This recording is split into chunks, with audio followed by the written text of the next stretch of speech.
They say that when you lose hope, you lose everything. When you give up hope, you've lost everything. So there's always hope. When you have hope, you have everything, man. When you have hope in Allah subhanahu wa ta'ala, you have everything, man. You have everything that you could ever possibly need. I don't care who likes me. I don't care who respects me. If I have favor with Allah subhanahu wa ta'ala, man, forget you. Seriously.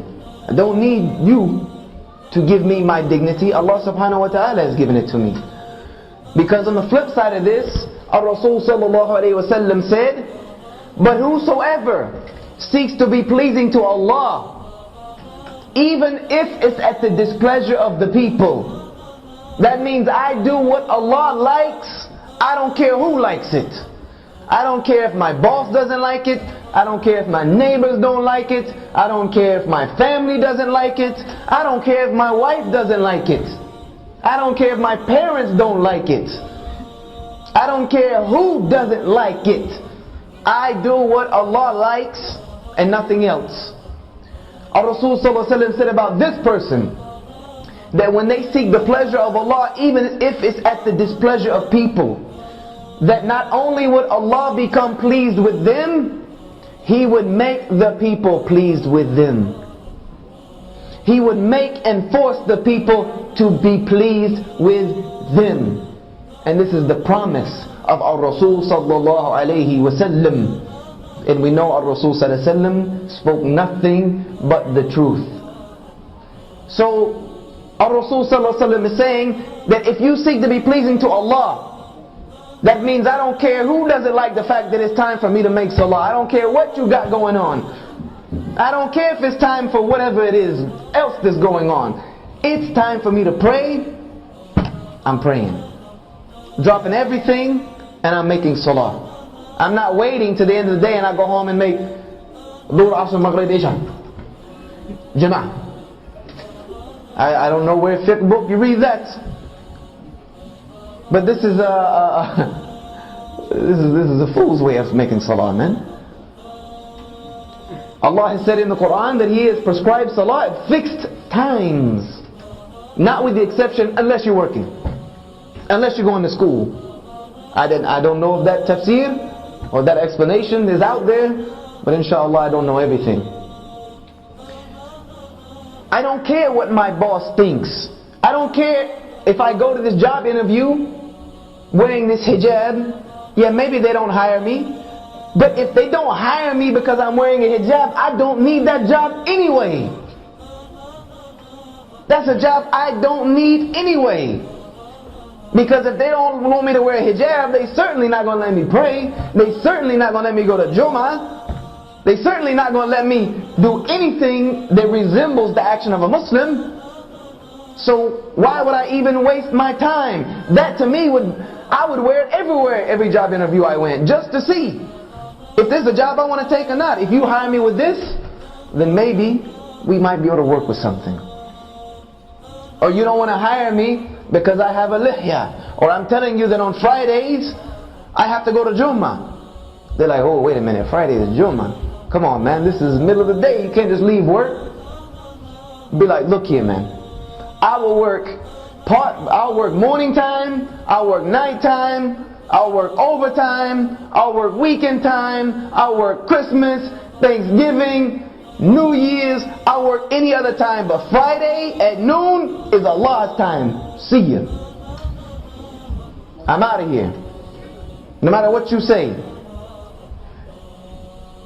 When we begin to think like this, Allah subhanahu wa ta'ala will begin to change your life, and He will begin to change our condition. And I'm not telling you this just from reading in some books. I'm telling you this because I have put it to the test over and over and over again. I wouldn't be here right now doing what I'm doing if I didn't put it to the test. I've done it, and I've seen over and over again how Allah subhanahu wa ta'ala never abandons His slave when His slave turns to Him. Never, ever, without a doubt. There was one point just to give you a little personal experience. I don't like to put my personal stories in, but just to let you know, it works. And I've tried it many times. I had a job when I first moved to Florida. I was a new Muslim. Had left South Carolina and was trying to gain knowledge of my deen. And the only job I could take was a crazy construction job in Florida in the summertime. 90 degrees outside, man. 95 degrees with the humidity at like 87%. Outside dying, man. I'm not made for this type of stuff. And on Friday, but I was doing it because this was the only job I can find, and I know that Allah subhanahu wa ta'ala will take care of me. I went on Friday and told my boss, look, I gotta go to Jummah. I gotta go. I'm gonna take a long lunch today, but I'll stay late. He was like, no, man, there's no leaving. You don't leave this work site. I'm like, look, this is my religious obligation. I have to go to the Jummah on Friday. He was like, look, if you leave the job, then you're fired. I said, well, I'll see you in 2 weeks to get my check, because I'm out. And I left. I just left. And I said to myself, Hasbunallah wa ni'mal wakeel. Allah is sufficient for me, man. I don't need, no. I'm not going to violate my deen because I think I need something from the dunya. So I left, went to Jummah, not knowing how I'm going to get another job. Not knowing how I'm going to take care of myself. I went to Jummah. And I was leaving Jummah, and I made the dua during the two Jummah. One of the ones that Rasul is never unheard from Allah subhanahu wa ta'ala. I made one of those. So Ya Allah, my welfare is in your hands. I walked outside of Jummah, and there was a brother who had just come from Philistine, a sheikh from Philistine, one of the most knowledgeable brothers I've ever met in my entire existence. And he came from Philistine, and he owned a pizza shop in Al-Quds in Jerusalem. And he came here to open up a pizza shop and establish his family here because of all the fitna in Jerusalem at the time. And he came up to me afterward. He said, Brother Yusha, do you have a job right now? I said, actually no, I just quit today. He said, well, I need somebody to work for me. And he hired me on the spot and gave me double what I was making at the construction job. And this is just one instance of about 1,000 that I could give you of how when you put your trust in Allah subhanahu wa ta'ala, He never ever lets you down. Because if He let me down, I wouldn't be able to do what I'm doing right now. I abandoned 3 to 4 martial arts schools I had running full time in Florida, doing well off, had more of the dunya than I knew what to do with, and left it knowing that this is what Allah subhanahu wa ta'ala had for me to do. This was for me to do. I knew this was my calling. I needed to tell these people about Islam, that I'm in this country that I'm from. And Allah subhanahu wa ta'ala has never had me to worry about anything, ever. Alhamdulillahi Rabbil Alameen. When we begin to think like this, that we want to please Allah subhanahu wa ta'ala more than anything else, then Allah subhanahu wa ta'ala will look at us and begin to love us again.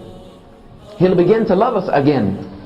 And when He begins to love us again, our Rasul sallallahu alaihi wasallam said that the Muslim does good actions so much until Allah loves him. And then when Allah loves him, He will tell the angels nearest to him, I love so and so, so you love them. And those angels will communicate that down to all of creation until the entire creation begins to love this person. This was what our Rasul sallallahu alaihi wasallam had. This is what the Sahaba had, and this is why the whole world was given to them. Because the creation loved them. Because even the non-Muslims, whose countries they conquered, loved them so much that when they decided to leave and try to hand the governorship back over to the people would beg them to stay and adopt the deen of their conquerors in mass, until the entire world was willingly under La ilaha illallah Muhammad Rasulullah, because these Muslims put their priorities in place. Allah came first, everything else came second.